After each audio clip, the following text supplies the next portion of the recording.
Hi guys, welcome back to our channel. তো আজকে হঠাৎই মইনি এসছে, আর মইনি বলতে বলতে আসছে যে তোর জন্য একটা জিনিস এনেছি, তোর জন্য একটা জিনিস এনেছি। তো আমি ভাবলাম কি না কি এনেছে, আমি শুধু ভাবি খাবারের কোনো জিনিস এনেছে। তা বলছে না এমন একটা জিনিস এনেছে, এই দেখবি তোর খুব পছন্দ হবে। তা আমি বললাম ঠিক আছে দেখা কি এনেছে। তো দেখছে একটা ছোট্ট বোতল করে অনেকগুলো মাছ এনেছে। তাও আবার পুকুরের মাছ, মানে এই মাছগুলো কি মাছ আমি জানি না। পুকুরে যে ছোট ছোট মাছগুলো ঘোরাঘুরি করে এগুলো হচ্ছে ওই মাছ। মানে অ্যাকচুয়ালি আমার বিছনার জানলার পাশে একটা মানি প্লান্ট রয়েছে আমাদের একটা তেলের বোতলে।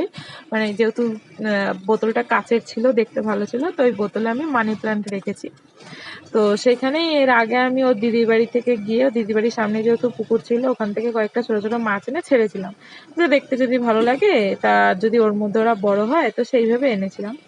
তো ও আবার বলছে না হে কটা মাছ ভালো লাগছে না, আমি একটু বেশি করে মাছ আনবো বলে ও আবার মাছ এনেছে। আমি ভেবেছি আর কি মাছ, আমি কি জানি সত্যি সত্যি।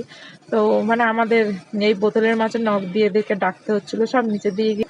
তো মন্ডি বলছিল এরা মনে হয় শ্যাওলা খায়, ওই জন্য নিচের দিকে গিয়ে বসেছিল। তো এই দেখো বোতলে কতগুলো মাছ, এই মাছগুলোই এর মধ্যে ঢালা হবে। প্রথমে তো আমি ঢালছিলাম, ভাবছিলাম এই বুঝি ফসকে গিয়ে পড়ে গেল, আর আমার জ্যান্ত মাছ সে ছোটো হোক আর বড় হোক ধরতে হেবি ভয় লাগে।